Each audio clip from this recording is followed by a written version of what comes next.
I know you are ready for a new story, but tonight we are going to dive into a different tale than the usual stories. This one is drenched in ambition and betrayal, where power was carved from the bones of a republic, where loyalty shifted like sand beneath the feet of great men, and where the course of history turned on the edge of daggers wielded by those closest to the throne. However, I promise this isn't another story. It's a journey into the mind of a man who conquered Gaul, crossed the Rubicon, and brought Rome to its knees before raising it higher than ever before. A descent into the thoughts of one whose ambition knew no bounds, whose strategic brilliance outshone his contemporaries, and whose name would become synonymous with imperial power for millennia to come. I want to tell you about a time when Rome stood at the precipice of transformation, when the Republic gasped its final breaths as a new order rose from its ashes. An era when one man's vision reshaped the known world, when ancient traditions crumbled beneath the weight of change, and when the calendar itself was rewritten by the hand that conquered nations. From the chaos of civil war, a name emerged that would echo through eternity: Julius Caesar. But who exactly was Caesar, the general whose ambition transformed a republic into an empire? The man whose name would become the very title of rulers for centuries to come, yet whose life ended in betrayal at the hands of those he considered friends. I challenge you to imagine walking in the sandals of a man who conquered millions, who crossed forbidden rivers, who stood before the Queen of Egypt and reshaped the very calendar we use today. Imagine the weight of decisions that would echo through millennia, the whispers of conspirators in marble halls, and the final moments when trust gave way to treachery. But Caesar did not simply conquer lands and amass titles. He recorded his thoughts, his strategies, and his vision in writings that survived him.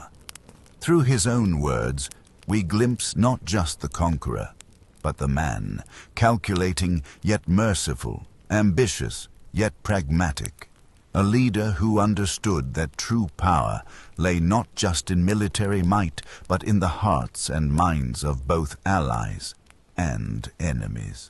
He wasn't born to rule the world. Julius Caesar emerged from Rome's nobility, yet stood far from its throne. The republic he inherited was already fracturing, its foundations cracked by corruption and the weight of its own conquests. Power concentrated in fewer hands, while the Senate's authority withered like autumn leaves beneath the ambitions of generals. But beneath the crumbling facade of republican ideals, within Caesar's calculating mind, something remarkable took shape. A vision not just of personal glory, but of a transformed Rome. Stronger, unified, capable of enduring beyond the petty squabbles of aristocrats who placed their fortunes above the people's welfare. Are you ready to bear with me as we uncover how a brilliant military commander and political strategist navigated the treacherous waters of Roman politics, forever altering the course of Western civilization with each calculated step and battlefield triumph? Discover how Caesar did not merely conquer Gaul, but transformed himself into a legend. His commentaries, written with deliberate simplicity, masked the genius of his strategy, turning military dispatches into powerful propaganda that reached Rome long before he could return to claim his rightful honors. He crossed the Rubicon with a single legion, gambling everything on the loyalty of his men and the corruption of his enemies. Picture the faces of senators as news arrived. Caesar marching on Rome, not as a conquering general, but as a man claiming justice denied. But could any republic survive such defiance of its most sacred laws, even when those laws had been wielded as weapons? The civil war that followed tore families apart and stained the Mediterranean red. You'll stand beside Caesar as he pursues Pompey across continents, witnessing the desperate battles that determined not just who would rule Rome, but what Rome would become. The Republic's fate balanced on sword edges and whispered conspiracies in marble halls. But Julius Caesar was not merely a name etched in marble. His story flows through the veins of history like wine from conquered Gaul. Tonight, you'll hear the whispered confessions of Rome's most ambitious son, whose shadow still stretches across empires long turned to dust. But did Caesar truly seek a crown, or was his ambition merely to save Rome from itself? The knife edge between savior and tyrant has never been thinner than in the blood-soaked final moments of the Republic's greatest general. I promise this journey will take you beyond the assassination that echoes through time. You'll walk beside the man who conquered Gaul, crossed the Rubicon, and whose heart beat with equal passion for both power and Cleopatra. Now, relax in a comfortable position. Our stories don't require you to watch the video. They are narrated to guide you on a relaxing journey to fall asleep as you listen. Feel your body relaxing, your shoulders, your hips. A warm feeling slowly relaxes your entire body from head to toe, as if you are entering a warm bath of soothing water. Your body begins to relax as the water slowly rises from your feet to your legs, your torso, your shoulders. You feel every single muscle becoming more and more relaxed. Feel the comfort of this moment. Focus on the story and allow the narrative to gently lead you toward a comfortable sleep. And now let the world of our heroes begin. I was born Gaius Julius Caesar, scion of an ancient patrician family that claimed descent from Venus herself. Though our bloodline was noble, our fortunes had waned. My childhood was spent in the Subura, Rome's crowded plebeian district, where I learned early that a name alone commands little respect without power to enforce it. My Aunt Julia married Marius, the great general who reformed our legions. My uncle's victories against the Germanic tribes made him a hero to the common people, but an enemy to the aristocrats led by Sulla. Their bloody struggle shaped my youth and taught me that in Rome, politics was warfare by other means, until it became warfare itself. My early education was nothing short of relentless. From dawn until dusk, tutors cycled through our villa, each demanding perfection. I studied rhetoric under stern masters who accepted no excuses. Greek and Latin literature filled my days, while philosophy challenged my nights. The sons of noble families had no choice. We were to become Rome's future, and mediocrity was unacceptable. My voice betrayed me in those early years. Too high, too thin for commanding respect. When father arranged for me to study under Apollonius Molon of Rhodes, I nearly refused out of pride. But Molon saw what others missed. Your mind forms perfect arguments, he told me, but your voice must become their worthy vessel. For months, I recited speeches on cliff tops, fighting to be heard above crashing waves. The histories of Alexander the Great became my obsession. While other boys dreamed of chariot races, I lost myself in accounts of his campaigns. At 16, I wept upon reading how Alexander, at my age, had already conquered provinces. "Why do you weep?" my tutor asked. "Because he had already done so much, while I have accomplished nothing." That night, I vowed this would change. Philosophy taught me to question everything, even Rome itself. Plato's Republic revealed how states rise and fall, while Aristotle's Politics showed the machinery beneath governance. My tutors warned against speaking such thoughts aloud. "Knowledge is a double-edged sword," cautioned old Servius. "In public, praise tradition. In private, understand its flaws." I learned then that power requires two faces. Memory became my greatest weapon. While others struggled to recall names and faces, I could recite entire speeches after a single hearing. By 18, I could dictate letters to 3 scribes simultaneously, each on different matters. My cousin Marcus once asked how I managed this feat. I simply replied, "The mind is like any muscle. Strain it daily and it grows stronger." Military strategy fascinated me above all else. While studying the Punic Wars, I realized that Rome's greatest victories came not through brute force, but through innovation and adaptability. My military instructor, a scarred veteran of the Eastern campaigns, noticed my interest. "Most nobles see only glory in battle," he said. "You see the board and all its pieces." Little did he know how I would one day move those pieces. I challenge you to imagine a young Caesar, merely 25 years of age, seized by pirates near the shores of Rhodes.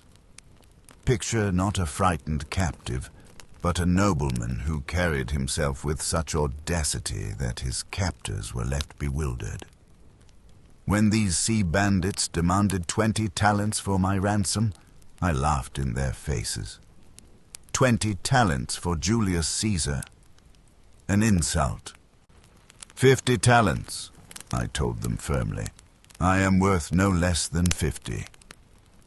Their eyes widened at my boldness. They did not understand that I was not their prisoner, but rather they were unwittingly hosting a man who would one day rule Rome. Throughout my captivity, I refused to behave as a hostage should. I ordered them about as if they were my own servants. For 38 days I lived among these uncouth men.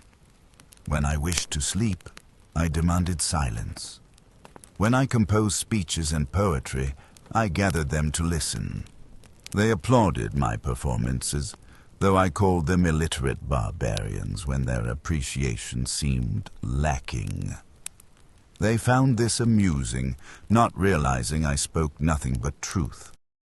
I joined their games and exercises to maintain my strength, all while making one promise repeatedly. When I am free, I will return and crucify every one of you. They laughed at this. My captors thought it merely the idle threat of a privileged youth. Their laughter only confirmed their foolishness. I never spoke words I did not intend to fulfill. When my ransom arrived, they released me as agreed. Most men would have counted themselves fortunate and fled. Not I. Immediately upon reaching Miletus, I raised a fleet. These pirates had dared to lay hands on a Roman citizen, on Julius Caesar. Such an offense could not stand. I pursued them with singular purpose, my promise burning in my mind. I captured them at their island stronghold. As they were brought before me in chains, recognition dawned in their eyes. The prisoner had become the conqueror. I ordered the crosses prepared just as I had promised. Yet I was not without mercy. For their fair treatment during my captivity, I granted them one kindness: their throats were cut before crucifixion. A Roman keeps his word, always. My entry into politics required careful navigation of Rome's cursus honorum, the ladder of public offices every ambitious man must climb. I secured my first election as military tribune, a position that gave me command experience and my first taste of real authority. The people responded to my name and lineage, but I knew it was my own voice they needed to hear, not just the echo of my family's glory. As quaestor in Spain, I encountered a statue of Alexander the Great. I wept before it, ashamed that at my age, Alexander had conquered the world while I had accomplished so little. That moment crystallized my ambition. I would not be remembered as merely Caesar the nobleman. I would forge a legacy that would rival Alexander's. The path forward became startlingly clear. Marriage was another battlefield where political victories could be won. I wed Cornelia, daughter of Cinna, binding myself to the Populares faction. After her untimely death, I married Pompeia, securing different alliances. These unions were not merely matters of the heart. They were strategic campaigns to expand my influence. Every handshake at my wedding feasts forged links in a chain of power. My election as aedile in 65 BCE provided the perfect stage. I spent lavishly on public games and spectacles that dazzled Rome. 320 pairs of gladiators in silver armor, wild beast hunts that left the crowd breathless. My debts mounted to terrifying heights, but I considered it an investment. The roar of the crowd when I entered the arena was worth every borrowed sesterce.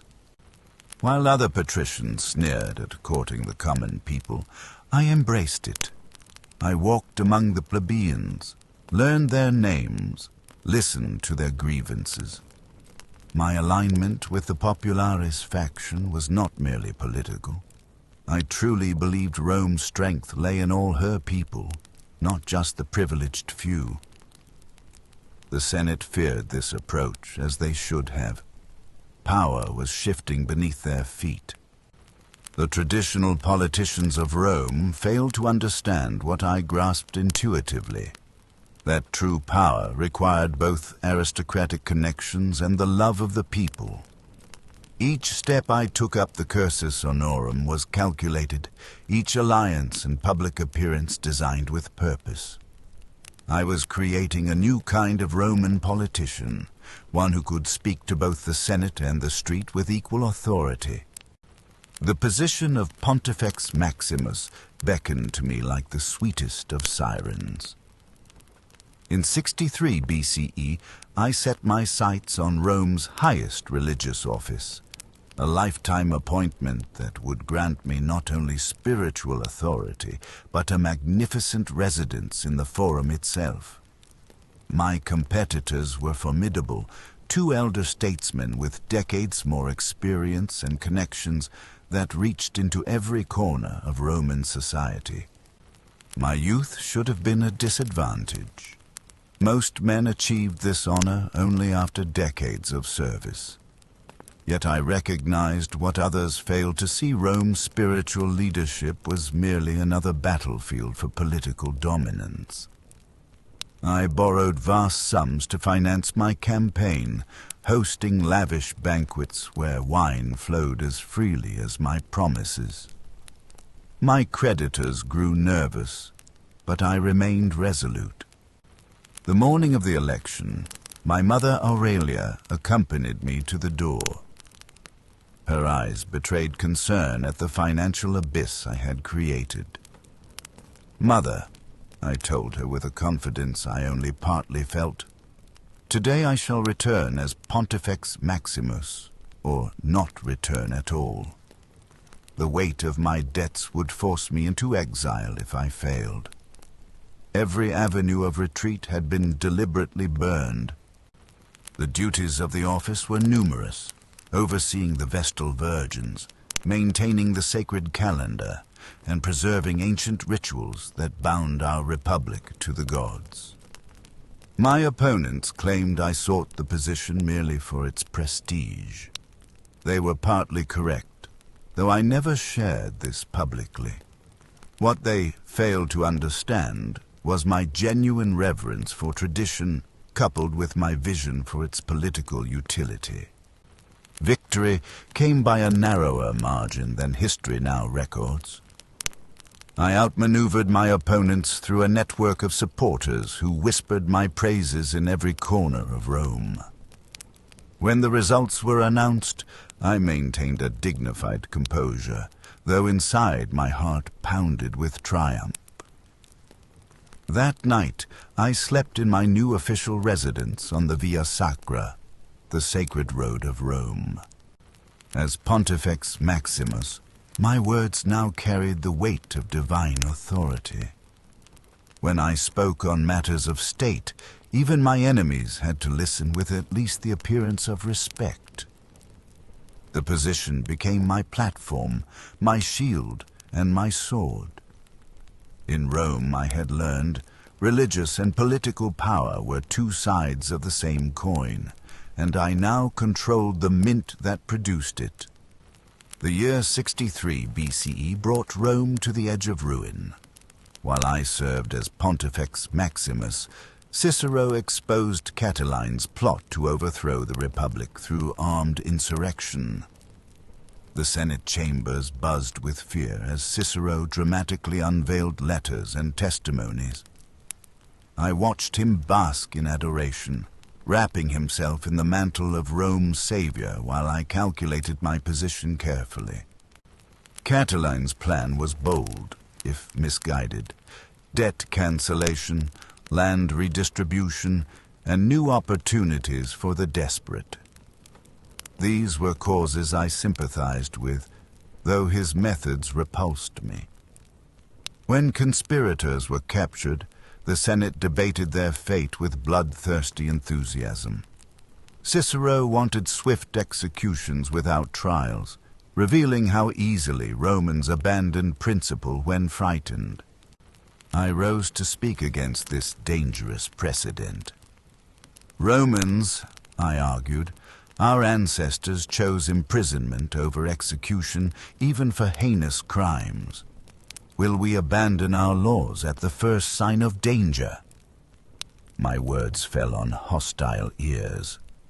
Cato followed with calls for immediate execution, painting me as soft on traitors.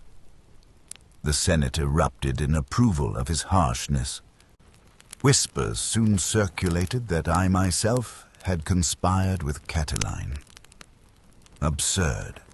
I opposed their methods absolutely, though I understood the grievances driving their movement.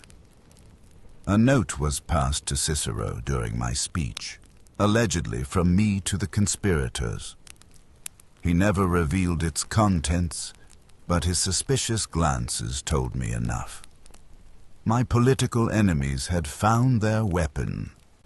The conspirators were executed without trial, a victory for Cicero and Cato, a defeat for Roman law. I left the Senate that day troubled by how easily rights could be suspended when fear ruled.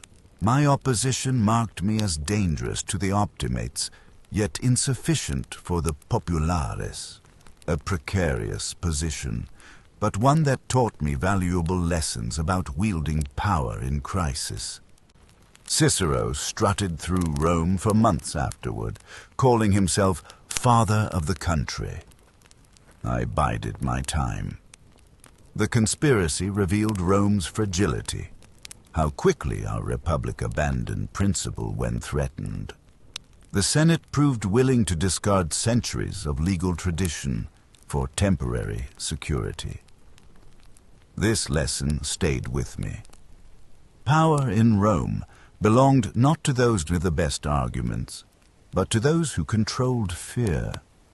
My praetorship in 62 BCE marked my first real taste of judicial power. I championed Pompey's interests in the Senate, proposing honors for his eastern victories that made the conservatives gnash their teeth. Cato and his ilk opposed me at every turn, but I learned to outmaneuver them through popular support. The people cheered my decisions while the old guard fumed. Their resistance only strengthened my resolve to climb higher. After my praetorship, I received further Spain as my province, a troublesome frontier where rebellious tribes constantly threatened Roman authority. I arrived to find chaos, but saw opportunity. I quickly raised additional cohorts and marched against the Lusitanians and Calaici, who had refused to acknowledge Rome's dominion. My first independent military command proved I had inherited my family's martial talent. The campaign was swift and decisive. I drove the rebels to the Atlantic Ocean itself, forcing them to surrender on an island they believed sacred and inviolable. My men followed me without question, even when I commanded them to build boats to reach the island, something they had never done before. Victory came easily, and with it my first salutation as imperator by my troops. The sweet taste of triumph lingered. Beyond military glory, Spain offered financial salvation. I implemented new taxes on the rich silver and gold mines, reorganized the provincial administration, and adjudicated long-standing disputes to Rome's advantage. My creditors in Rome had almost given me up for lost, but I sent back such wealth that their concerns evaporated. Some called my methods harsh, but Spain needed a firm hand, and I needed coin. One evening in Gades, I visited the Temple of Hercules, where a statue of Alexander the Great stood. I found myself transfixed, staring at his marble face. Tears came unbidden to my eyes. By my age, Alexander had conquered the known world, while I had only just begun. My companions were startled by my emotion, but could not understand the fire that burned within me. I vowed that night that my story was far from complete. Though tradition demanded I remain to celebrate a triumph, my ambitions pulled me toward Rome. The consulship elections approached, and I would not wait another year. I abandoned the triumph, that glorious parade through Rome's streets, for the chance to secure real power. My enemies called it impatience. I called it necessity. Spain had been merely a stepping stone. The consulship would be my path to greatness beyond imagining. Rome was changing beneath our feet. I saw it clearly in 60 BCE. The Republic's machinery had grown rusty, while men of ambition found themselves thwarted by petty senatorial obstruction. 3 men stood apart myself, seeking the consulship. Pompey returned gloriously from the east, but unable to secure lands for his veterans, and Crassus, the richest man in Rome, frustrated by the Senate's refusal to renegotiate contracts for his tax farmer allies. The solution came to me during a sleepless night. Alone, each of us faced opposition from Cato and his stubborn conservatives. Together, our combined influence could reshape Rome itself. I arranged our first meeting at Crassus's villa outside Rome. Secrecy was essential. The servants were dismissed, the doors guarded. 3 men who had often been rivals now sat together, weighing the future of the Republic in our hands. Pompey spoke first of his frustrations, a conqueror of kingdoms reduced to begging favors from lesser men. His veterans deserved their promised lands. Crassus outlined the financial crisis facing the Publicani in Asia, requiring immediate relief.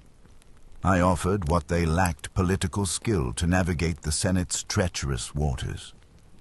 Our needs aligned perfectly, like the components of a well-crafted machine of war. We formed our pact that night. The arrangement later whispered as the first triumvirate. Not an official position, but something far more potent, a private alliance that would direct public affairs. Pompey would have his land grants, Crassus his tax relief, and I would secure the consulship, and afterward, a provincial command where I might build my own military reputation to match Pompey's eastern triumphs.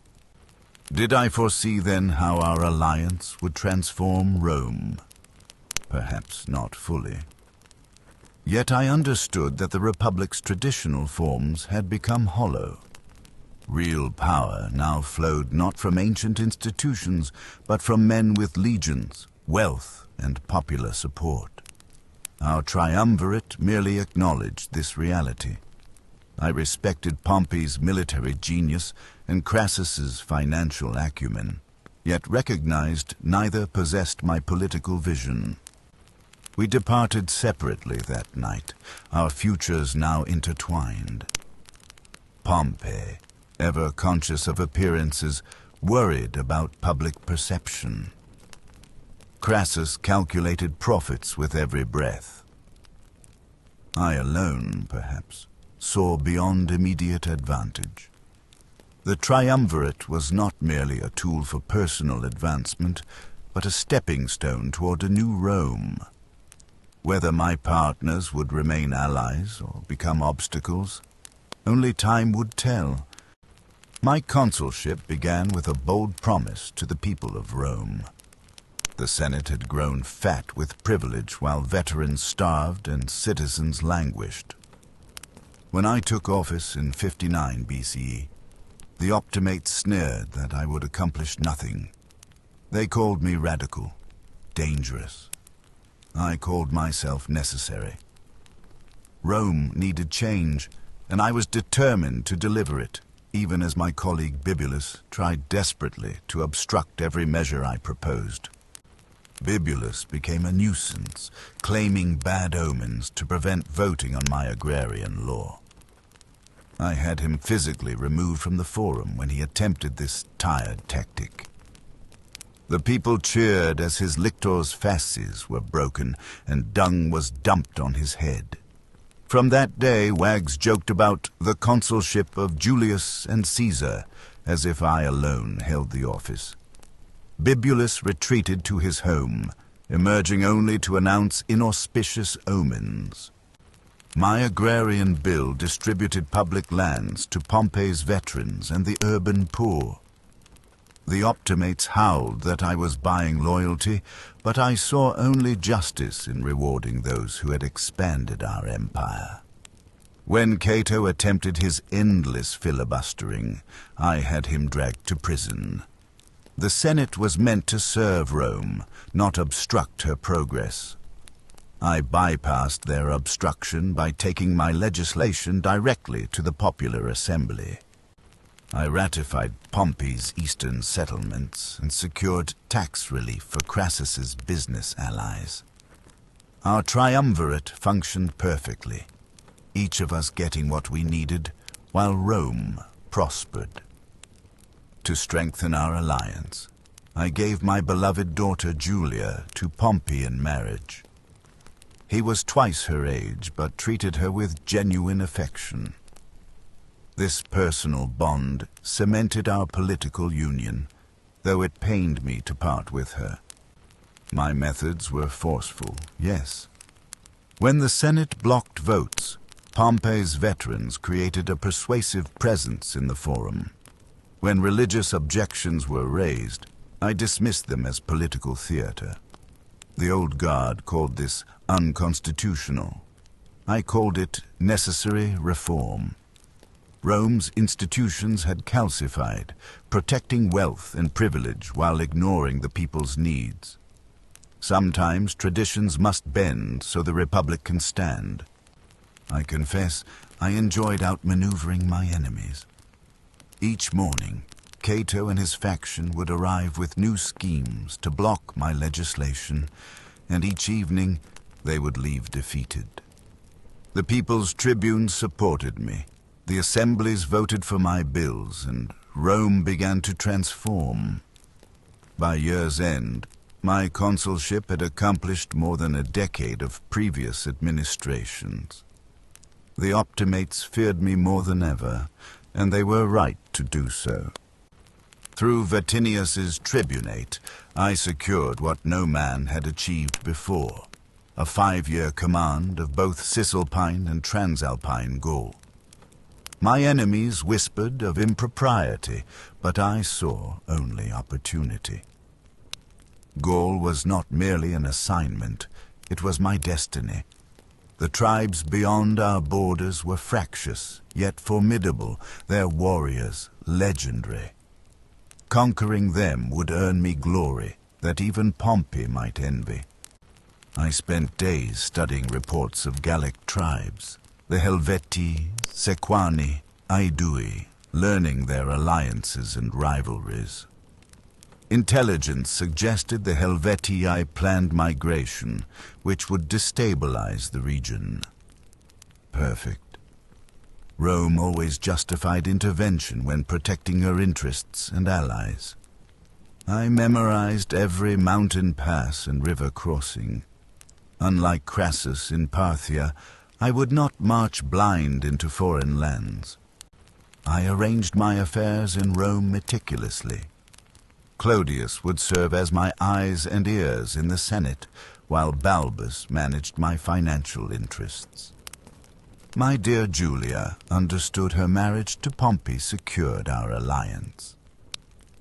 The night before my departure, I visited Venus Genetrix's shrine. My ancestress had blessed Alexander with greatness beyond Rome's borders. Now it was my turn.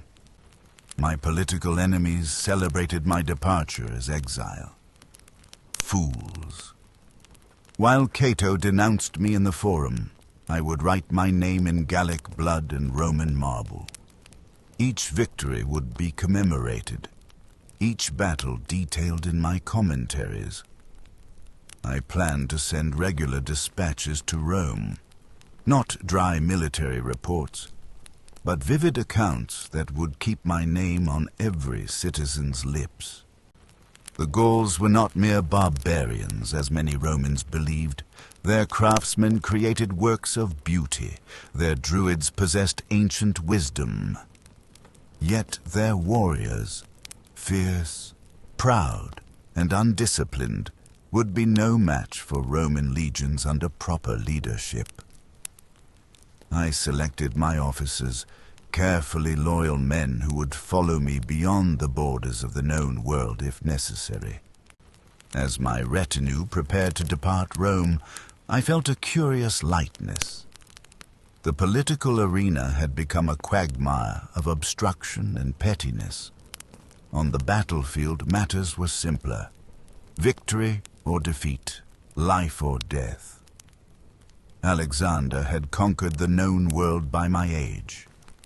Gaul would be my Macedonia, my proving ground. And unlike Alexander, I would return to claim what was rightfully mine. Word reached me in Rome that the Helvetii were preparing a mass migration through our province. Their leader, Orgetorix, had convinced his people to abandon their homes and seek new lands to the west. This was no small matter. Nearly 300,000 souls were on the move, with warriors numbering in the tens of thousands. I recognized immediately both the danger and the opportunity this presented. I departed Rome with unprecedented speed, traveling day and night to reach the province before the Helvetii crossed our borders. 8 days later, I arrived at Geneva with the single legion stationed in Transalpine Gaul. I ordered the destruction of the bridge over the Rhone and began raising additional forces. Time was my enemy and my ally. The Helvetii sent envoys requesting peaceful passage through our territory. I delayed my answer, buying precious time to strengthen our position. When I finally refused their request, I knew war was inevitable. The Helvetii attempted to force passage across the Rhone at several points, but my men repelled them with javelins and sling stones. Frustrated, they turned north to seek another route. I would not let them escape so easily. I summoned 5 additional legions from Cisalpine Gaul. We pursued the Helvetii through the lands of the Sequani, tracking their slow-moving caravan of wagons, livestock, and people. They struck unexpectedly at our supply train near the Ara River, destroying one of my cohorts. I responded swiftly, catching their rear guard by surprise at dawn. We slaughtered the Tigurini tribe before they could form battle lines, justice for their defeat of Lucius Cassius years before. After 15 days of pursuit, our supplies dwindled dangerously low. I diverted toward Bibracte to replenish our stores, but the Helvetii interpreted this as retreat. They turned to attack, forcing me to deploy on favorable high ground. I arranged my men in the triple battle line that would become my signature, 4 veteran legions in front, with 2 newly recruited legions and auxiliaries securing our rear and camp. The battle raged from midday until nightfall. I dismounted and sent away all horses, including my own, to show my men there would be no retreat. When our right flank faltered, I personally led the reserves into the gap. The Helvetii finally broke against our discipline, retreating to a nearby hill. We pursued them to their wagon fortress and shattered their last resistance.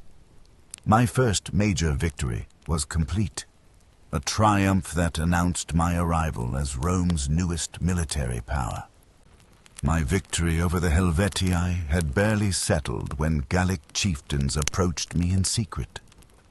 Their eyes betrayed fear as they spoke of Ariovistus, the Germanic king who had seized their lands and enslaved their people. They begged Rome's protection. I saw opportunity where they saw peril, a chance to extend Rome's influence and my own glory. The Senate had named Ariovistus friend of Rome, yet here he threatened our new allies. I dispatched envoys to Ariovistus, inviting him to meet. His response still burns in my memory. If I needed Caesar, I would come to him. If Caesar needs me, let him come to me. Such insolence. He demanded I withdraw from Gaul, lands that now looked to Rome. The barbarian failed to understand that Rome does not retreat from challenges. I would teach him the cost of such arrogance. I ordered the legions to march toward Vesontio. That night, panic spread through our camp like wildfire. Merchants had filled my men's heads with tales of Germanic giants whose gaze alone could turn a man's blood to ice. Centurions invented excuses to return to Rome. Even tribunes wrote their wills. The army was paralyzed by fear before a single German appeared on the horizon. I summoned every centurion to my tent. "If no one else follows me," I declared, "I shall march with the 10th Legion alone. These Germans are no more fearsome than the Cimbri and Teutones our fathers defeated. Are we lesser men than they?" Shame replaced fear in their eyes. By morning, the army burned with eagerness to prove their courage. How quickly men's hearts can turn when properly led.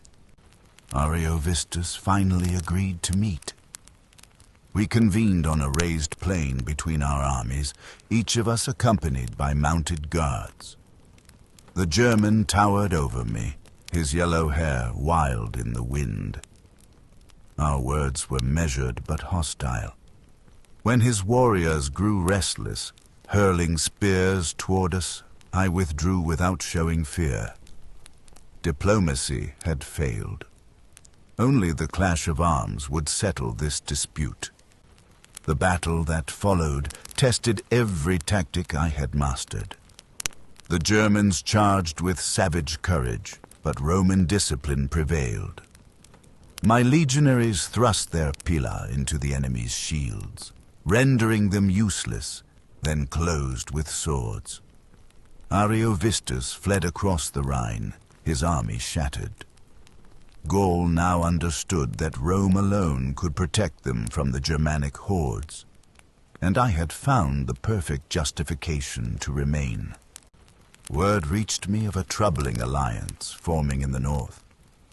The Belgae, perhaps the most warlike of all Gaul's peoples, had united against Roman influence. I could not allow such a confederation to gather strength.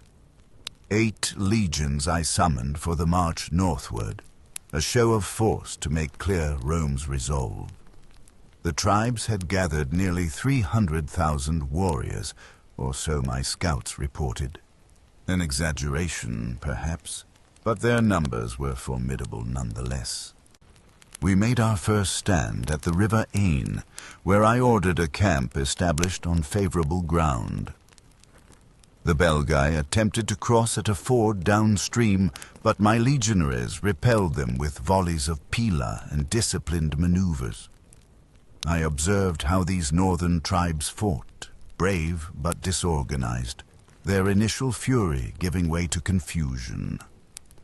I dispatched riders to various tribal leaders, sowing distrust among their ranks. Within days, their alliance began to fracture. The Nervii proved different from the rest. As we prepared to make camp near the Sabis River, they launched an attack of unexpected ferocity. They had concealed themselves in the dense forests and charged across the river before our legions could form proper battle lines. Our right flank nearly collapsed. I saw centurions falling, standards in danger. For the first time in the campaign, I feared defeat might be possible. I seized a shield from a retreating soldier and pushed forward to the front line. "Stand firm, men of the 10th!" I shouted, naming my most loyal legion. The sight of their general fighting alongside them rallied their spirits. I ordered the cohorts to tighten formation, back to back where necessary. The battle hung by a thread for nearly an hour. Blood soaked the ground beneath our feet. I had never been closer to death, nor more determined to prevail. The arrival of our rear guard finally turned the tide. The Nervii fought to the last man. I had never witnessed such courage. Of their 600 chieftains, barely 3 survived the day. When the field was ours, I ordered special treatment for the Nervi survivors, respecting their valor even in defeat. Their women and elders emerged from hiding to find not Roman vengeance, but measured clemency. Sometimes conquest requires admiration rather than brutality. That campaign transformed both my legions and my understanding of leadership. We had been tested as never before and emerged stronger. The men now looked at me differently, not merely as their commander, but as a comrade who had bled beside them. Northern Gaul lay subdued, with tribes sending envoys and tribute. Yet I knew the Belgic campaign had changed me as well. No victory would ever be taken for granted again, and no enemy underestimated, no matter how barbaric Rome might consider them. The Veneti of Brittany posed a unique challenge to my campaign. When they detained my envoys in 56 BCE, I knew I had found the pretext I needed to confront these masters of Atlantic trade. Their territory commanded the sea routes vital for commerce, and their influence extended throughout the coastal regions. I could not allow such defiance to stand, yet I recognized immediately this would require warfare on unfamiliar terrain. The open sea. The Veneti were formidable seafarers, their vessels built of oak so thick our usual ramming tactics would prove useless. Their ships rode high above the water, designed for the treacherous Atlantic conditions, while our Mediterranean vessels sat low. I gathered my engineers and posed the challenge we would build a fleet from nothing, and we would do it before winter's end. My men thought it impossible, but I had seen the forests of Gaul. Throughout that bitter winter, the forests echoed with the sound of axes. My legionaries, more accustomed to wielding swords than shipbuilding tools, labored day and night. I studied reports of Veneti vessels, noting their strengths and weaknesses. Their high sides made them difficult to board, but perhaps that very advantage could be turned against them. I ordered the development of grappling hooks mounted on long poles. A simple innovation, but one I believed might prove decisive. When spring arrived, my improbable fleet took to the water. The Veneti were shocked. They had not expected Rome to challenge them on their element. Our first encounters were frustrating. Their vessels easily outmaneuvered us in the coastal waters they knew intimately. Their oak hulls withstood our attempts at ramming. My officers grew concerned, but I reminded them that Roman ingenuity had never failed us yet. The decisive battle came on a calm summer day. As our ships closed with theirs, my men deployed the grappling hooks, latching onto the high sides of Veneti vessels and holding them fast. Suddenly, their advantage of height and maneuverability vanished. Our legionaries, superior in close combat, swarmed aboard their immobilized ships. One by one, the Veneti vessels fell to us. By sunset, the masters of the Atlantic had been humbled by Roman adaptability. The submission of the coastal tribes followed swiftly. I had secured Rome's dominance over both land and sea in this corner of the world. This campaign taught me that warfare knows no single domain. A commander must be prepared to fight wherever the enemy presents themselves. The Atlantic coast now lay open to Roman influence, and with it, new trade routes and resources. My men celebrated, but my mind was already turning to the next challenge that awaited us inland. The Rhine stood before us, a natural boundary that no Roman general had yet dared to cross. I decided this would change. Germania had long supported our Gallic enemies, and I meant to show them that not even this mighty river could protect them from Rome's reach. My decision raised eyebrows among my officers, but I knew the psychological impact would far outweigh any territorial gains. I summoned my engineers and presented my vision a bridge across the Rhine, sturdy enough for legions to cross, yet built with unprecedented speed. They looked at me as if I had lost my wits. The river was nearly 400 paces wide at the chosen point, deep and swift. Yet, within days, our men were felling trees and driving timber piles into the riverbed with ingenious pile drivers. 10 days.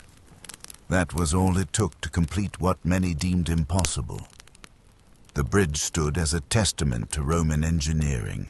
Diagonal braces reinforcing the piles against the current, the structure widening toward our bank to better resist the river's force. I watched with pride as the first century marched across, their standards gleaming in the morning light. The Germanic tribes fled before us, abandoning their settlements and retreating into dense forests. For 18 days we marched through their territory, burning empty villages and destroying crops. Few warriors dared face us directly. This was not about conquest, but demonstration, showing that Rome could reach them whenever I wished, that distance and rivers offered no sanctuary. I observed much about these people during our expedition. Their settlements lacked the permanence of our Roman towns, simple wooden structures easily abandoned. They preferred scattered homesteads to cities, living close to their herds and fields. Their warriors were fierce but undisciplined, relying on individual courage rather than the disciplined formations that made Rome invincible. When I ordered our withdrawal and the dismantling of the bridge, some questioned why we would leave without securing territory. They failed to understand that I had accomplished precisely what I intended. The Rhine was no longer a barrier in Germanic minds, merely an obstacle Rome could overcome at will. This psychological victory would echo longer than any conquest of empty forests. Britain beckoned like a mysterious jewel beyond the edge of the known world. I had heard tales of its riches, its strange customs, and fierce warriors. No Roman general had ever set foot on those shores, and the thought of being the first filled me with anticipation. There were practical reasons, too. Cutting support for Gallic rebels and exploring potential mineral wealth. But in truth, glory and curiosity drove me forward. Our first expedition in 55 BCE proved challenging from the outset. The Britons gathered in force along the cliffs, hurling spears as we attempted to land. My standard-bearer leapt into the surf, crying, "Follow me, soldiers, unless you wish to surrender our eagle to the enemy." This shamed the men into action. We secured a beachhead, but I could already see this campaign would not be simple. The gods seemed determined to test us. A violent storm ravaged our fleet, smashing ships against each other and the shore. With our naval capacity crippled, I could not risk pushing far inland. We skirmished with the natives, observed their strange customs and battle tactics, but accomplished little beyond claiming I had brought Rome to Britain's shores. I returned to Gaul, already planning a more substantial return. I returned the following summer with a much larger force, 5 legions and 2,000 cavalry aboard 800 ships. The Britons, impressed by our numbers, initially retreated inland. Their war chariots fascinated me. They would drive furiously along our lines, hurling javelins before leaping down to fight on foot while their drivers withdrew, ready to carry them to safety if needed. We pushed inland, crossing the Thamesis River despite fierce resistance. I found the Britons a curious people. They painted their bodies blue with woad, wore their hair long, and lived in roundhouses of timber and thatch. Their tribal divisions worked to our advantage. After defeating their chief leader, Cassivellaunus, several tribes submitted to Rome, agreeing to tribute and hostages. I had accomplished what I came for. Looking back, these expeditions yielded little practical gain. We established no permanent presence, and the promised tribute rarely materialized. Yet I had expanded the boundaries of the Roman world, ventured where no Roman general had gone before. The prestige this brought me in Rome was immeasurable. Some men built monuments. I had added lands to Roman maps and new peoples to Roman consciousness. The 7th year of my campaigns brought the greatest threat to Roman dominion in Gaul. While I attended to urgent matters in Cisalpine Gaul, a young chieftain named Vercingetorix emerged from the Arverni tribe. Unlike previous opponents, this man possessed remarkable charisma and vision. He succeeded where all others had failed, uniting the fractious Gallic tribes under a single banner against Rome. The news reached me like a thunderbolt. Vercingetorix proved himself a cunning strategist.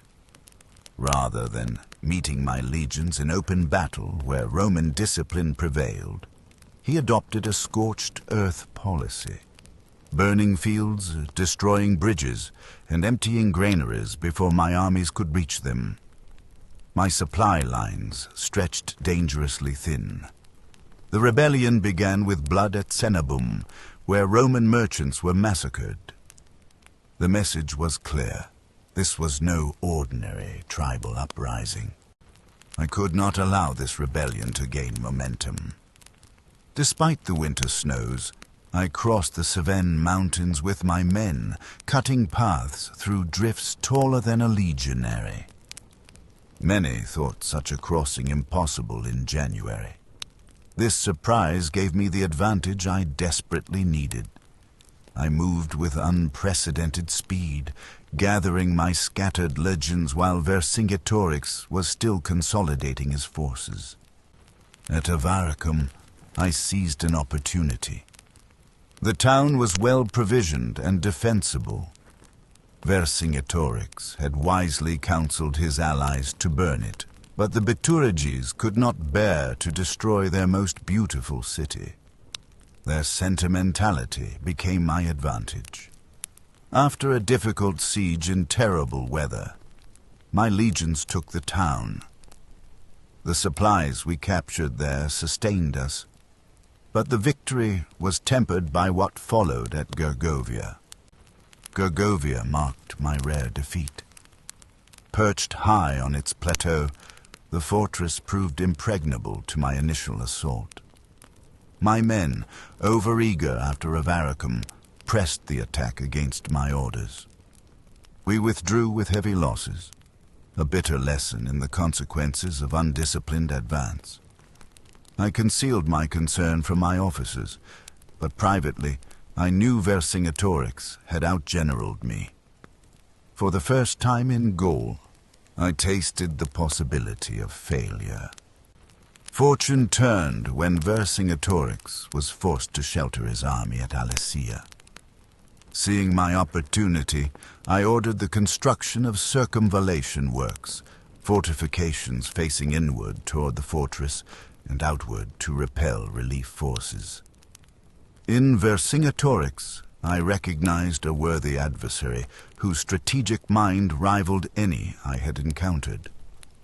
He had united Gaul through force of personality alone, a feat I grudgingly admired even as I plotted his destruction. Alesia. The very name still quickens my pulse. It was there, in the autumn of 52 BCE, that I faced my greatest challenge as a commander. Vercingetorix had gathered his forces on this hilltop stronghold, believing it impregnable. I surveyed the terrain and made a bold decision. We would not storm the fortress, but encircle it completely.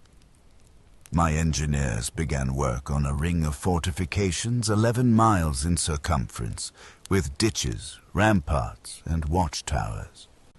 But then scouts brought alarming news.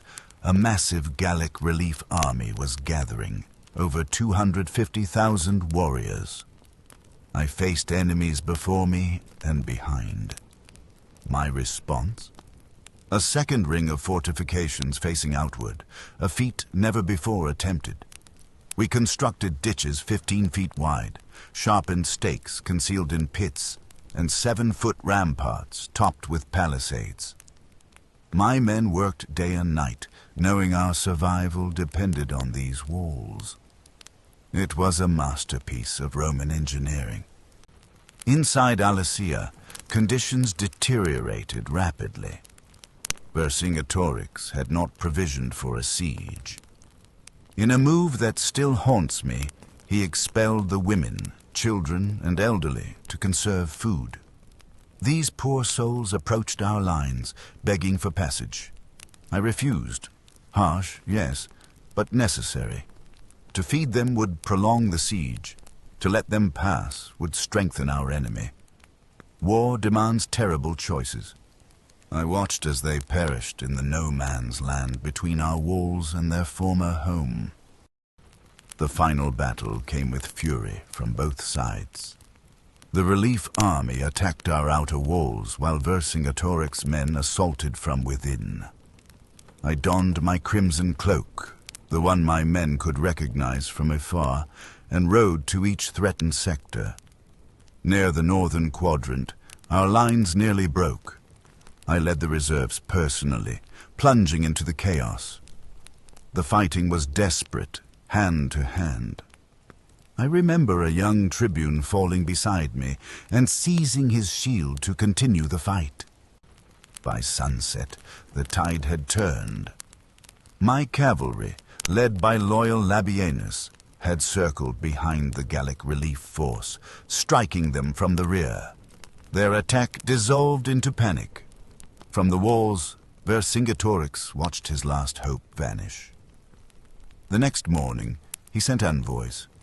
I demanded unconditional surrender. Then came a moment I shall never forget. Vercingetorix himself, resplendent in his finest armor, rode out alone from Alicia's gates. He dismounted before me, removed his weapons, and knelt in silence. This fierce enemy, who had united Gaul against Rome, now bowed his head. I respected his courage even as I accepted his submission. Alicia marked the end of organized resistance in Gaul. In those 11 miles of fortifications, in that double wall of Roman determination, we had accomplished what many thought impossible. It was my greatest victory, bought with Roman blood and ingenuity, and sealed with Gallic valor.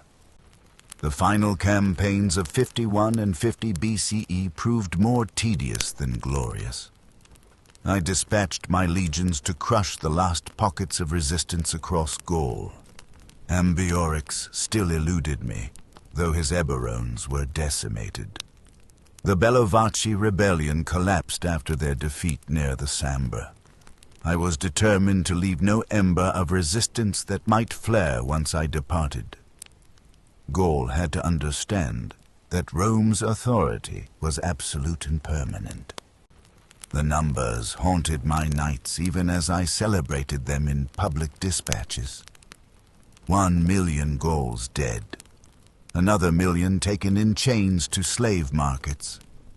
800 tribes brought to heel. 300 nations compelled to surrender hostages. The wealth of a continent flowed into my coffers. Gold, silver, precious stones stripped from their temples and strongholds. Was this the price of civilization? I told myself it was necessary. My debts vanished like morning mist. The crushing burden that had driven me to seek this command was lifted by Gallic gold. I paid my legionaries handsomely, ensuring their loyalty remained with Caesar rather than Rome. To my officers went estates carved from conquered lands. To the Senate, I sent enough treasure to silence critics. In Rome, I commissioned temples and public works that would bear my name for generations. The administrative framework I established would transform Gaul into a true Roman province. I reduced annual tributes for cities that demonstrated loyalty. Local nobles who had supported Rome received citizenship and authority. I established colonies of veterans at strategic points, Narbo, Arelate, Lugdunum, to serve as centers of Roman culture and control. The Druids, those keepers of Gallic identity, I marginalized through patronage of more amenable religious practices. The man who crossed the Rubicon was not the same who had crossed the Alps 8 years earlier. I had entered Gaul, a politician with modest military achievements. I emerged its conqueror, commander of battle-hardened legions who would follow me anywhere. My name inspired terror in enemies and awe in allies. I had faced the wild Germanic tribes beyond the Rhine and even ventured to the mysterious island of Britannia. What Roman had accomplished more? Yet in private moments I questioned what we had truly won. I had brought Roman order to barbarian chaos, yes. Roads would replace trackless forests. Law would supplant tribal custom. But at what cost? Vercingetorix's face still haunted me. his dignity as he surrendered at Alesia, knowing the fate that awaited him in Rome. Was this conquest, or merely destruction dressed as progress? Such thoughts I confined to these pages alone. History, I knew, would judge me by my victories, not my doubts. While I conquered Gaul, my true battlefield remained Rome. I established a network of loyal lieutenants to represent my interests in the Senate. Clodius proved particularly valuable, pushing legislation favorable to my cause. I never trusted leaving my political fate solely in others' hands, so I devised a system of overlapping loyalties, ensuring no single agent could betray me without others revealing the plot. The gold of Gaul financed my power in Rome. I directed my treasurers to distribute strategic loans to struggling nobles, creating a web of indebted senators. When Curio found himself drowning in debt, I quietly purchased his loyalty for 6 million sesterces. He transformed overnight from my critic to my advocate. My wealth also funded public works bearing my name, ensuring plebeians remembered their absent benefactor. My commentaries on the Gallic Wars served as my voice in Rome. I crafted these dispatches carefully, emphasizing victories while minimizing setbacks. By writing of myself in the third person, I created an impression of objectivity that masked my political messaging. The public readings of these accounts in the forum kept my name on citizens' lips and my achievements in their minds. The triumvirate required constant maintenance. At Lucca in 56 BCE, I negotiated a renewal of our alliance when it threatened to collapse. I offered Pompey my daughter Julia in marriage, binding him to me through family. Her death in childbirth in 54 BCE severed this connection, and I felt the loss both as a father and as a strategist. I proposed another marriage alliance, but Pompey declined. Crassus's death at Carrhae in 53 BCE transformed Roman politics. Our triumvirate became a rivalry between Pompey and myself. I lost a buffer between us, and Pompey lost his counterbalance against my growing fame. The Optimates, those self-proclaimed best men of Rome, seized the opportunity to court Pompey, whispering that I planned to overshadow him.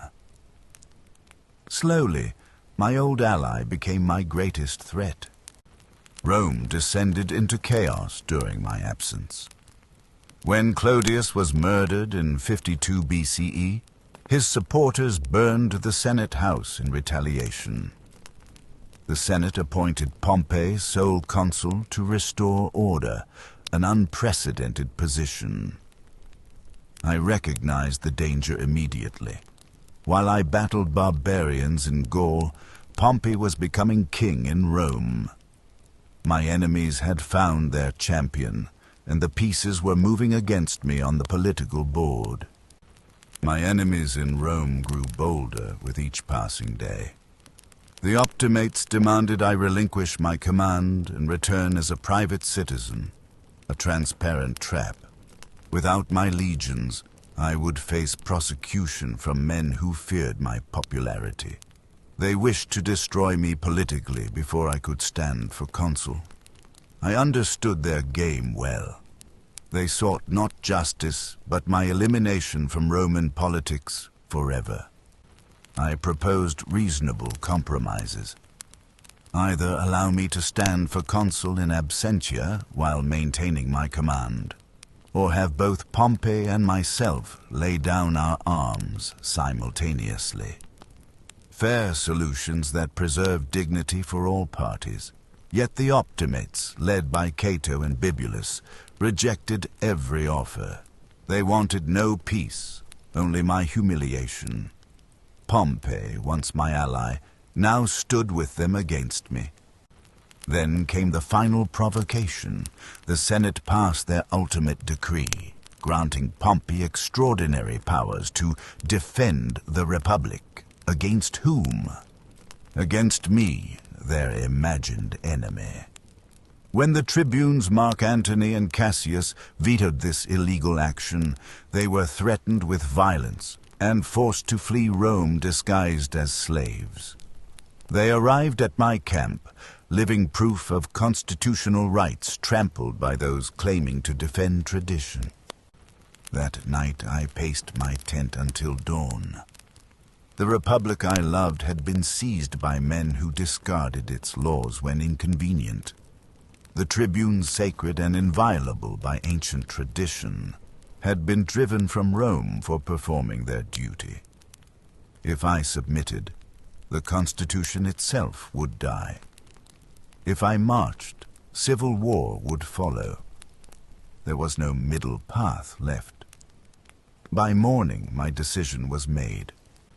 We reached the Rubicon on January 10th. The small river marked the boundary of my province. To cross it with troops meant war against Rome itself. My legions waited as I halted at the water's edge. I thought of all that had brought me to this moment: years of service, victories for Rome, political betrayals. The future of the Republic hung in the balance. I whispered, "The die is cast," Alea Iacta estimated. I spurred my horse forward into the shallow waters.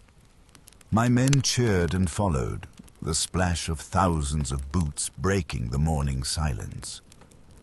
I acted to defend both my personal dignitas and the sacred rights of the tribunes, yet I knew this moment changed everything.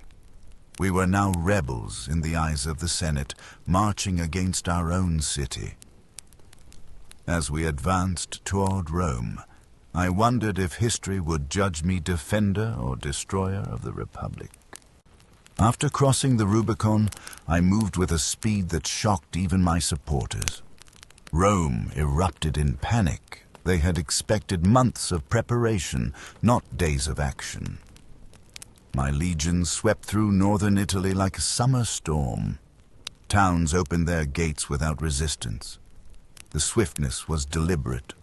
I wanted to present myself not as a conqueror, but as Italy's rightful leader returning home. Fear can win battles, but clemency wins wars. My policy of clemency stunned my enemies. When my forces captured Domitius Ahenobarbus at Corfinium with 30 cohorts, all expected executions. Instead, I released him unharmed and offered his soldiers places in my army. They joined enthusiastically. This was no ordinary tactic in civil war. Romans expected blood vengeance, but I sought reconciliation, not retribution. The strategy worked brilliantly. Defections to my side multiplied daily. Pompey's response disappointed me deeply. Rather than facing me in Italy, he chose retreat. With the consuls and many senators, he fled to Brundisium and sailed for Greece. I had hoped to end the conflict quickly with one decisive battle.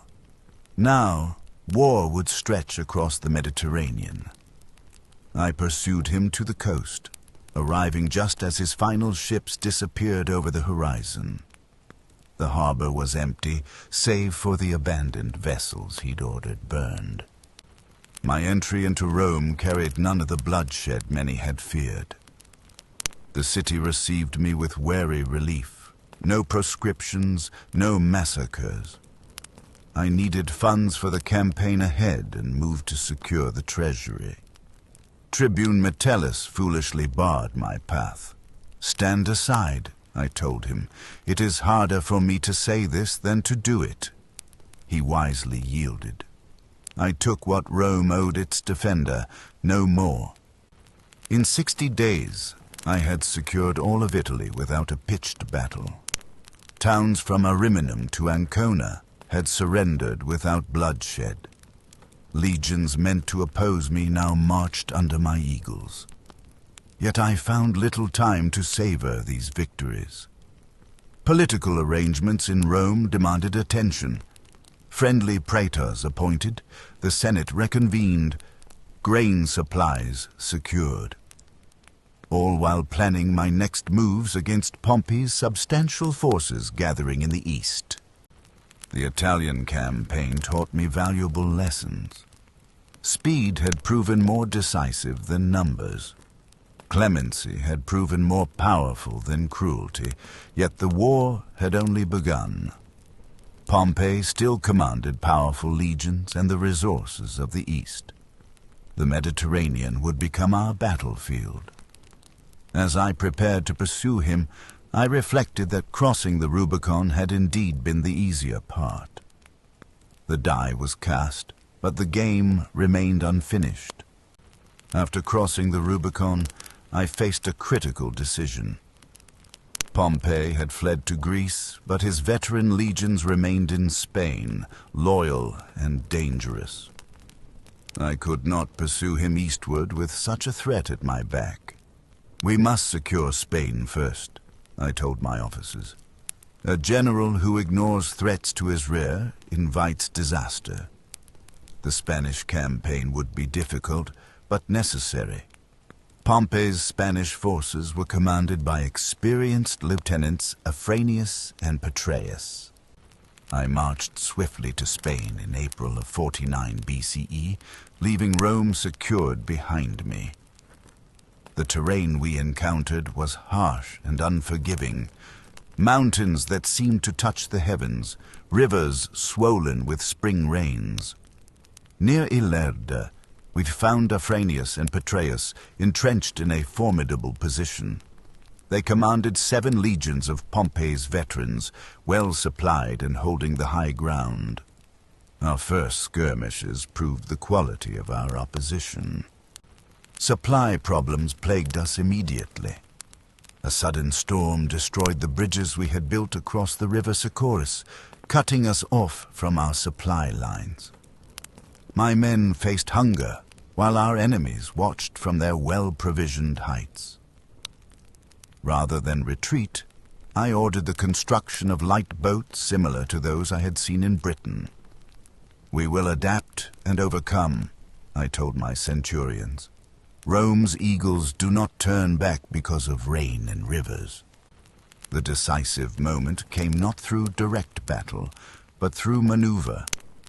I led a forced march through difficult terrain to seize the routes to the south, effectively cutting off my opponent's retreat and supply lines. My men moved with extraordinary speed, outflanking the enemy before they realized our strategy. When Afranius and Petreius attempted to withdraw, they found Caesar's legions already commanding the high ground behind them. They were trapped between my army and starvation. When their army surrendered, I offered clemency instead of the sword. "Return to your homes," I told the captured soldiers, "or join my standards if you wish. I wage war against Pompey, not against Romans." This mercy astonished many who expected the traditional brutality of civil conflicts. Afranius and Petreius were dismissed unharmed. The result? Many of Pompey's veterans joined my ranks, strengthening my army with experienced fighters who now owed me their lives. With northern Spain secured, I moved swiftly against Varro in further Spain. His resistance crumbled before my approach, and within weeks, the entire peninsula acknowledged my authority. This campaign had secured my western flank completely.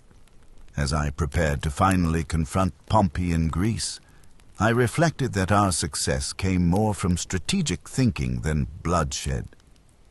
My opponents had fought bravely, but they lacked the flexibility and boldness that victory demands. Pompey's reputation now seemed built on foundations less solid than Rome believed. Time was not my ally. While I secured Spain, Pompey had gathered a formidable army in Greece, bolstered by Senate exiles and Eastern allies.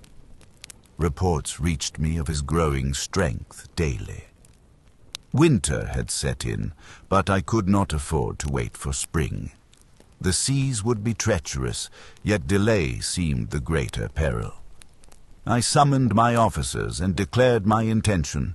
We would cross the Adriatic immediately and bring this civil war to its conclusion. Ships were scarce, enough for only 7 legions.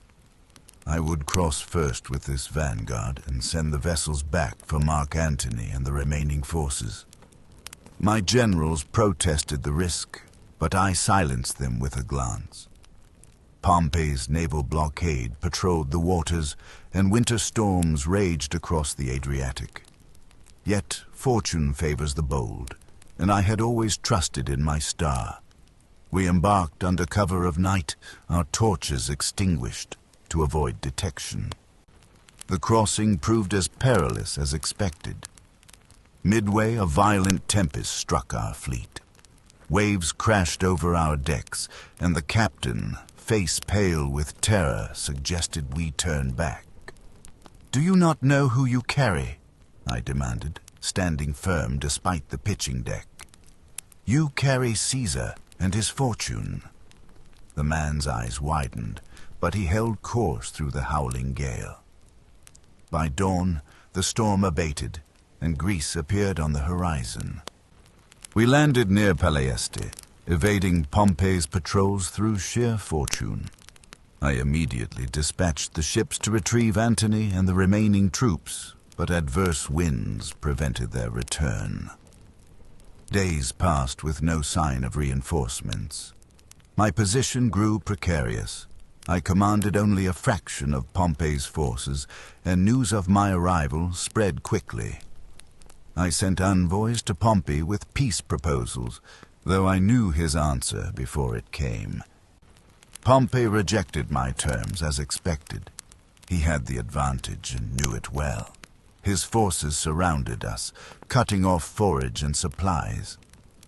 My men grew hungry, yet their discipline never wavered. I moved camp frequently, avoiding direct confrontation while seeking any advantage.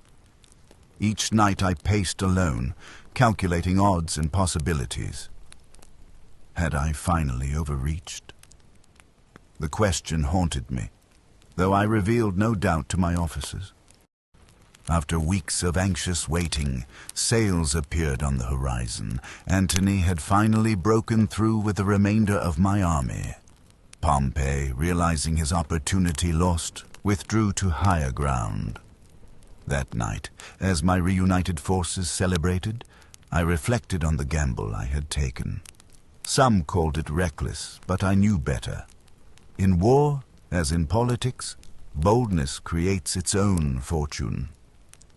I had crossed a winter sea against all wisdom because I understood that sometimes the greater risk lies in caution. The day of Pharsalus dawned hot and tense.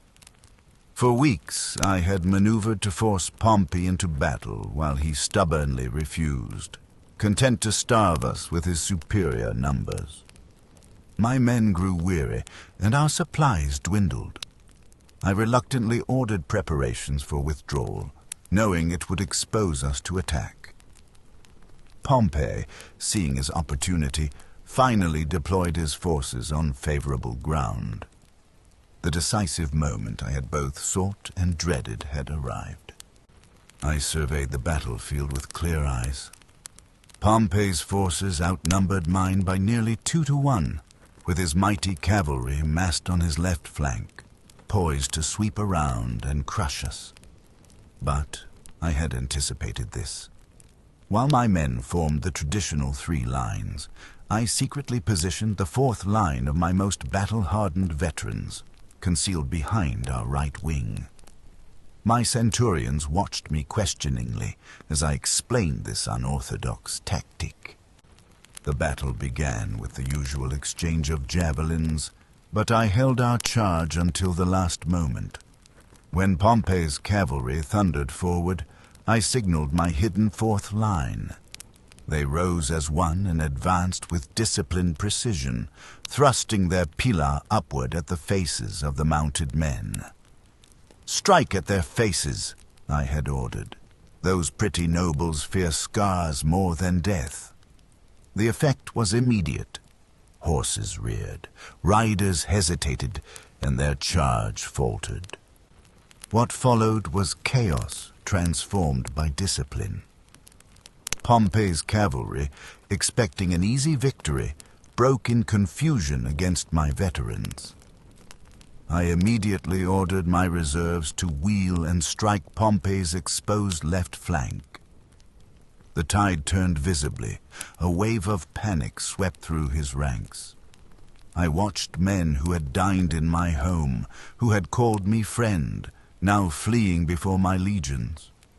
The battlefield grew slick with blood as former brothers fell. By midday, victory was ours. I ordered pursuit but commanded mercy for any Roman who surrendered. When we stormed Pompey's camp, I found it decorated for celebration, couches laid out for a victory feast they would never enjoy. Pompey himself had fled, leaving behind his dignity and his army. I stood in his abandoned command tent, surrounded by the luxuries he'd brought to war, and felt hollow triumph rather than joy. That night, as I walked among the wounded of both armies, I contemplated how Pharsalus had changed everything. My former son-in-law, the great Pompey, was in flight. The Senate's champions lay dead or captured. Rome was effectively mine, though fighting would continue. I had won through strategy what could not be won through numbers alone. Yet, as I looked at the faces of the fallen, I wondered, was this victory worth the price we had all paid in Roman blood? I pursued Pompey to Egypt, arriving in Alexandria with only a small force in late 48 BCA. What awaited me was most unexpected. Ptolemy III's men presented me with Pompey's severed head, believing it would please me. They could not have been more mistaken. I received this gift with disgust rather than the gratitude they anticipated. My rival deserved an honorable death, not this indignity. Egypt, I quickly realized, was embroiled in its own civil war. The young pharaoh Ptolemy III and his sister Cleopatra VII were locked in a bitter succession struggle. I found myself drawn into their dynastic conflict almost immediately. Though I came with limited forces, my position as Rome's consul demanded I restore order. Then came the night that changed everything. Cleopatra had herself smuggled into my quarters wrapped in a carpet. When unrolled, she emerged with regal confidence that impressed me instantly. Our connection was immediate. In Cleopatra, I found a mind as sharp as her beauty was captivating. She spoke 9 languages, possessed a keen understanding of governance, and carried herself with the bearing of a true monarch. Our discussions of politics, philosophy, and strategy stretched through the night. By morning, I had decided to support her claim, a choice that would soon plunge us into danger. Ptolemy's forces soon surrounded the palace, trapping us inside. The Alexandria War had begun. For months we were besieged, fighting desperate battles from the royal quarter. I ordered ships burned in the harbor to prevent our capture, a fire that tragically spread to parts of the great library. We were outnumbered until my loyal lieutenant, Mithridates, arrived with reinforcements. The fighting was among the most perilous of my career. After our victory, I restored Cleopatra to her throne, naming her younger brother, Ptolemy XIV, as co-ruler. With peace established, we embarked on a legendary cruise up the Nile. Those weeks were extraordinary. I marveled at monuments older than Rome itself. Cleopatra introduced me to Egyptian customs, their concept of divine kingship, their sciences and arts. I began to understand how a ruler might be more than a first citizen, how one might become a living god. When Cleopatra bore our son Caesarion, my connection to Egypt was sealed in blood. Our relationship served both passion and politics. Her kingdom secured a powerful Roman ally, while I gained access to Egypt's vast grain supplies and a foothold in the east. Yet, beyond calculation, I found myself genuinely drawn to her brilliance. As I prepared to return to Rome, I knew our lives were now intertwined in ways that would reshape both our empire. The Egyptian affair concluded, I hastened to Pontus, where Pharnaces II had exploited Rome's civil strife to expand his territory. My legions and I crushed his forces at Zela with such speed that I penned those now famous words to the Senate, Veni, Vidi, Vici. Never had a battle been so decisively won with so little effort. The son of Mithridates lacked his father's cunning, and I made him pay dearly for his ambitions. After swiftly settling affairs in Asia Minor, I returned to Italy, where trouble brewed among my own men. Veterans who had followed me for years were now demanding discharge and the rewards I had promised them. Their mutiny at Campania stung me deeply. These were the same soldiers who had crossed the Rubicon with me, yet now they challenged my authority when Rome still needed their service. I quelled the mutiny with a single speech, addressing them not as soldiers, but as citizens, a reminder they were no longer in my favor. Their pride wounded, they begged to rejoin my ranks. I accepted most back, though punished the ringleaders.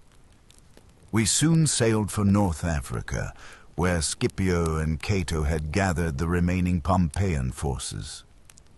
The civil war refused to die with Pompey. At Thapsus, we crushed Scipio's forces despite their war elephants, which my veterans had learned to counter in Gaul. The battle turned into a slaughter when my men, without orders, charged with unexpected ferocity. Even I could not restrain their bloodlust. Cato, learning of the defeat at Utica, took his own life rather than accept my clemency. I would have pardoned him. He was a worthy Roman if misguided. Spain called next, where Pompey's sons had raised yet another army against me. At Munda, we faced our hardest fight of the Civil War. The battle hung in balance until I personally rushed to the front, demanding my men ask themselves if they wished to surrender their old general to boys. Shamed, they fought with renewed vigor, and we prevailed, though the field ran red with Roman blood. With Munda, the last embers of resistance were finally extinguished. 5 years of civil war had left me exhausted but victorious. How many Romans had died so that Rome might live? I took no pleasure in these final campaigns, only relief at their conclusion. Now the real work could begin, rebuilding what had been broken, reforming what had failed. The sword had done its part. It was time for the stylus and scroll. Rome needed transformation, not mere restoration. The old republic had grown corrupt, unable to govern our vast territories. Upon my return, I accepted the title of dictator, later made perpetual, alongside consular and tribunician powers. These were not prizes for vanity, but tools to rebuild what centuries of senatorial greed had broken. I envisioned a Rome where merit outweighed bloodline, where our empire's strength came from unity, not exploitation. My first acts addressed the common people's suffering. I implemented debt relief, reducing burdens by as much as 25%.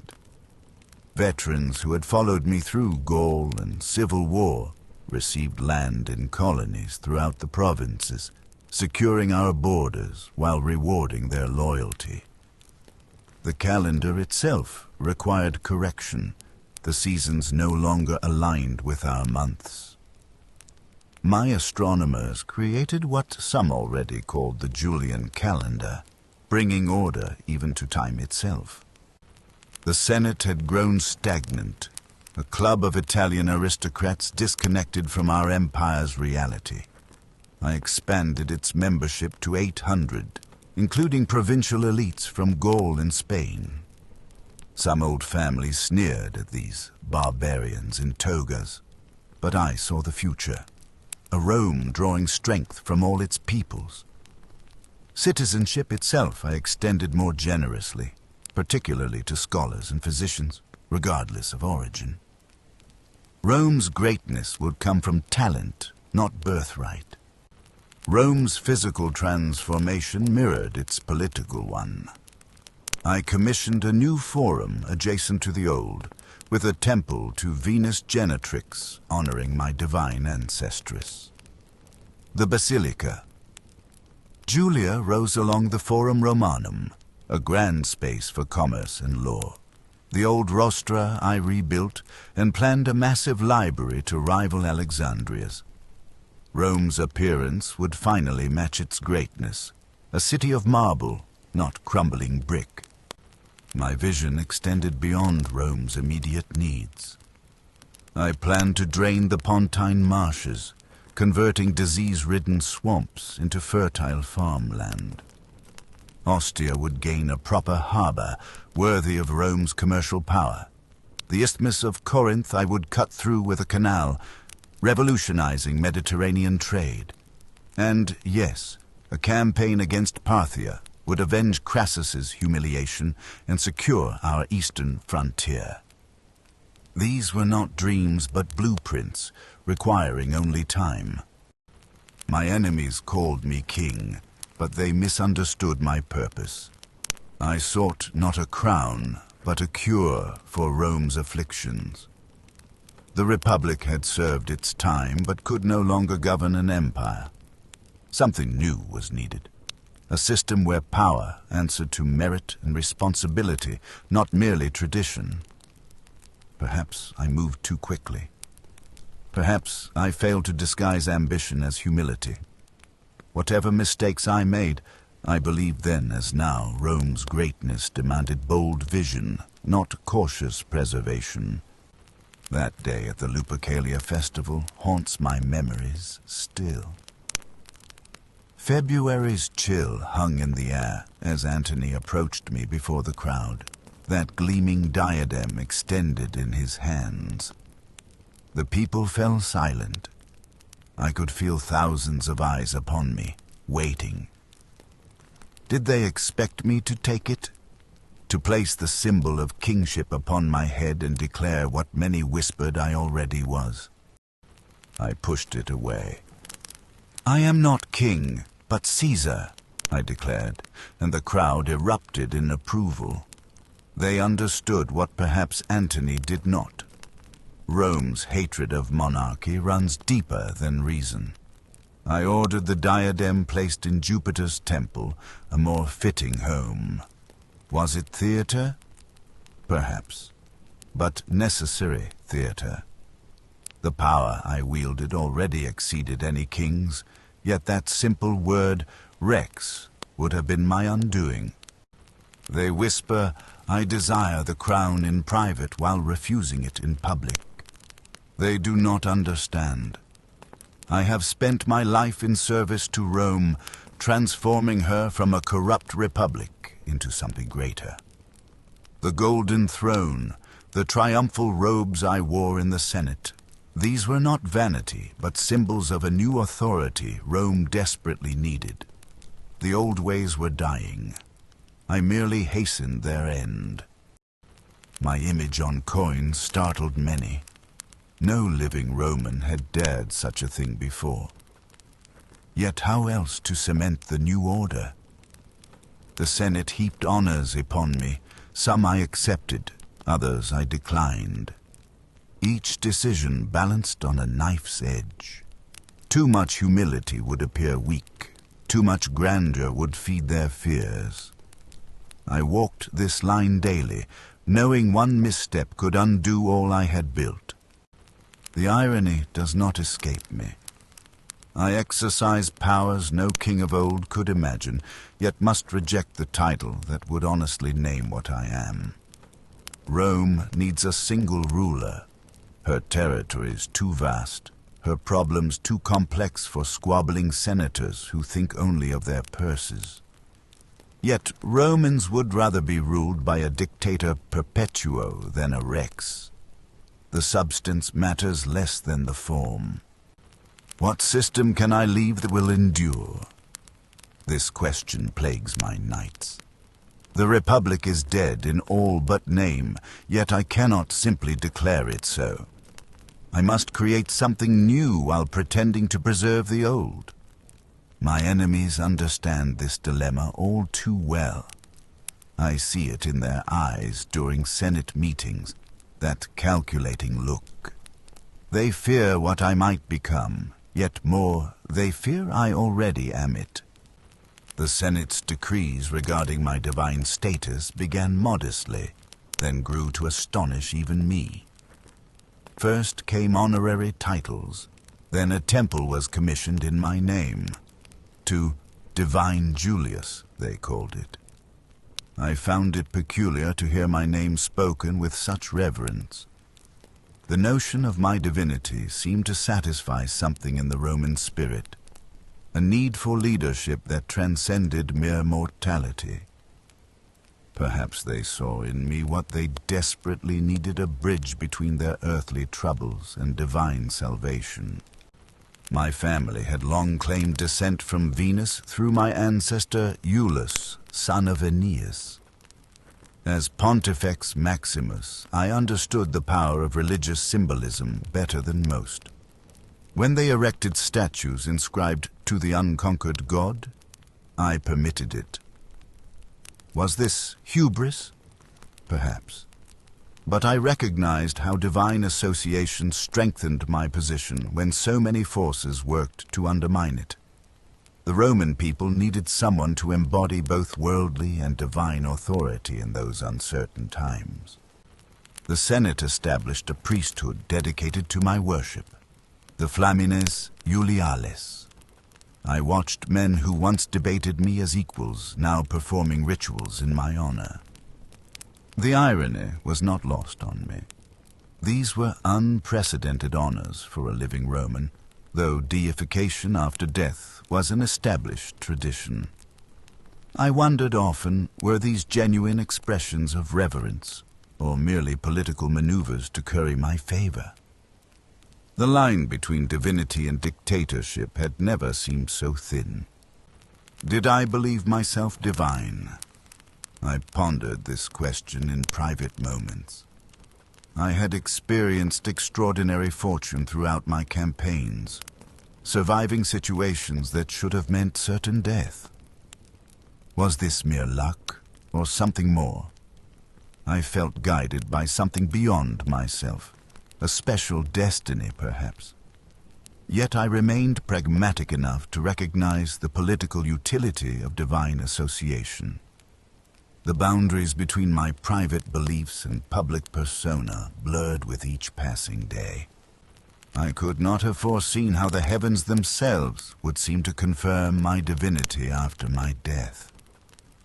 They tell me a comet appeared in the sky, interpreted by the masses as my soul ascending to join the gods. How convenient this proved for my heir Octavian, who leveraged this celestial omen to establish the cult of Divus Julius. The boy understood what I had learned through years of leadership. Romans required their rulers to bridge the mortal and divine realms. The divine honors bestowed upon me marked Rome's transformation. No longer would mere political authority suffice. The principate would require something more transcendent. I accepted these honors knowing they forever altered what it meant to rule Rome. Was I a man who became a god, or merely a shrewd politician who recognized the power of divine association? Perhaps I was both. The Republic died not just through political revolution, but through this fundamental reimagining of leadership as something touched by the divine. The Senate grew restless in those final months. I noticed the whispers, the averted gazes when I entered chambers.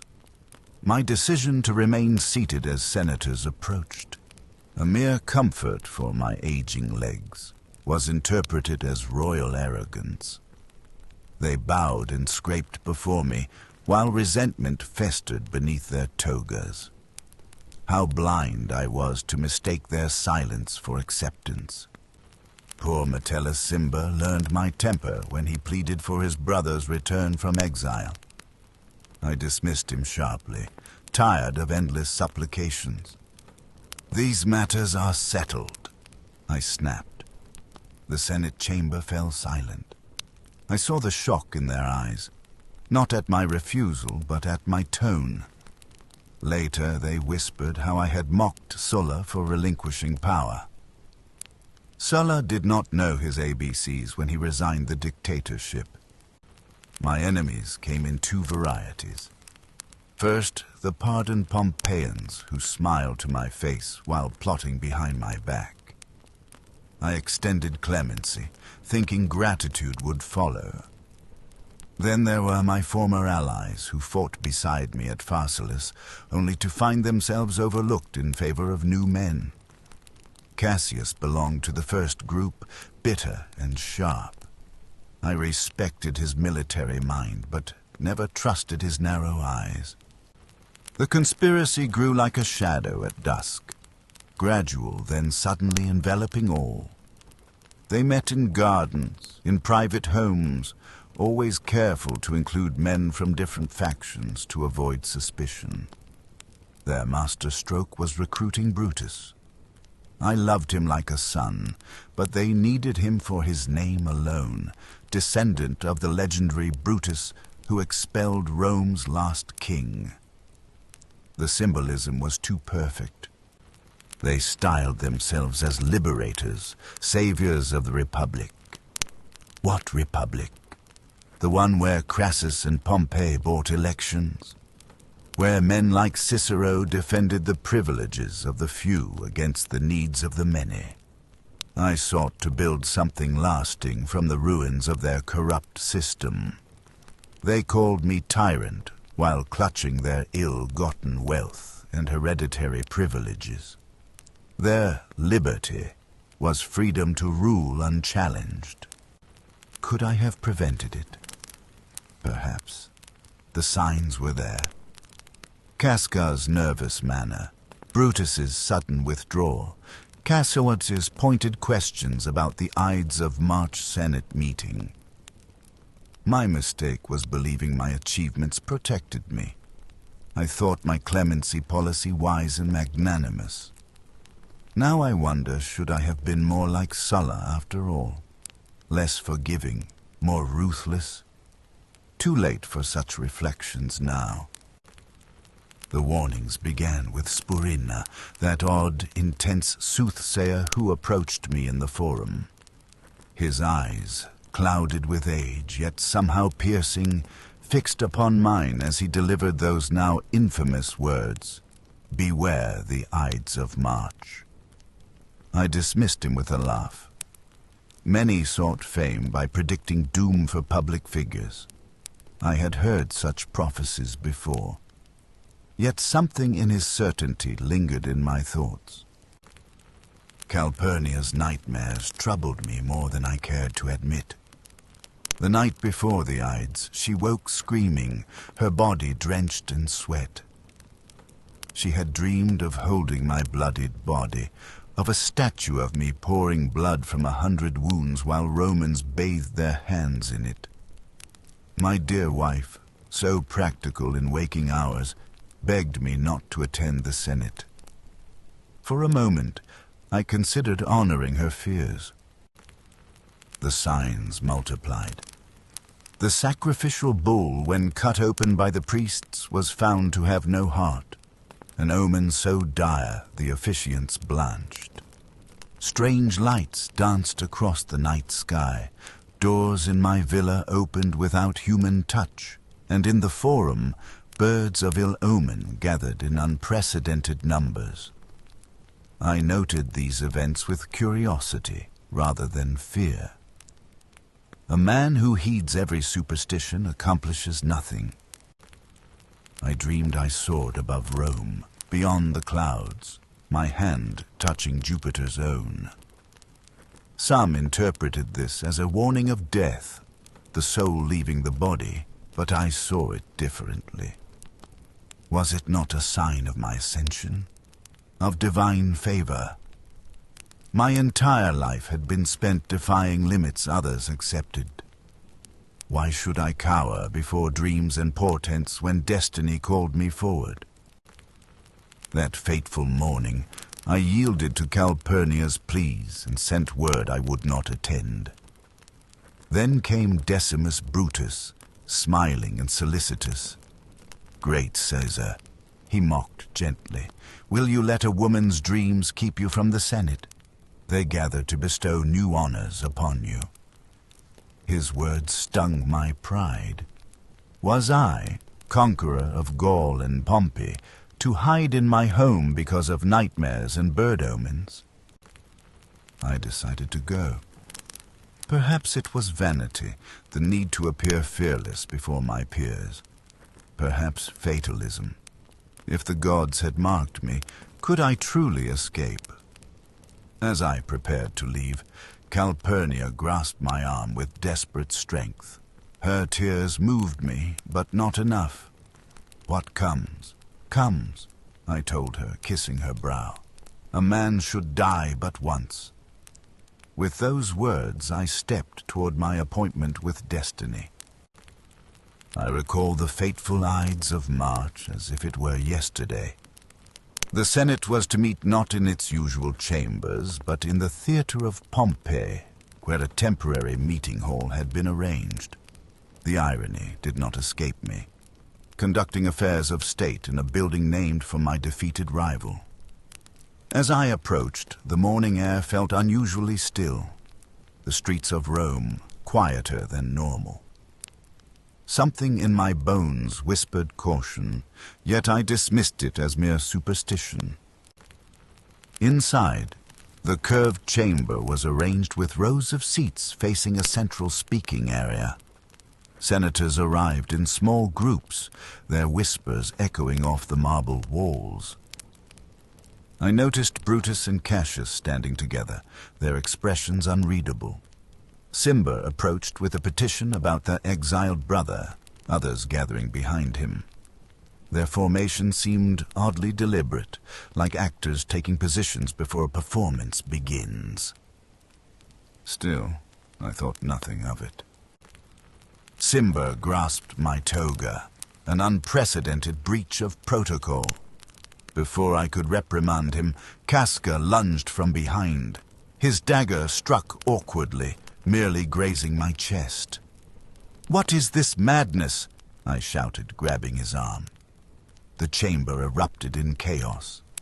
Senators scrambled from their seats while others, men I had dined with, promoted, trusted, drew weapons from beneath their togas. Their faces transformed into masks of determination. I fought briefly, but they came from all sides. 23 daggers in all, I later learned. The pain was less shocking than the betrayal.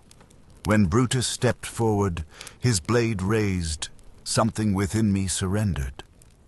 "You too, my child," I whispered in Greek. His eyes met mine, resolute yet haunted. The cold metal pierced my side. I pulled my toga over my face. If I must fall, I would fall with dignity. I collapsed at the foot of Pompey's statue, blood pooling on the marble floor. How perfect for their narrative. Caesar dying beneath the gaze of his conquered enemy. Through fading consciousness, I watched them flee, some shouting about liberty restored. They left me there, alone in the chamber that had witnessed my greatest triumphs, and now my end. The pain receded as darkness approached.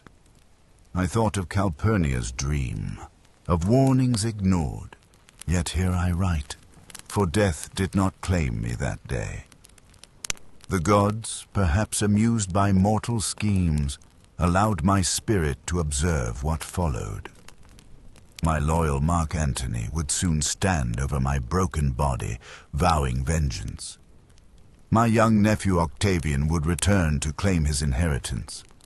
And Rome, my beloved, troubled Rome, would descend into civil war once more.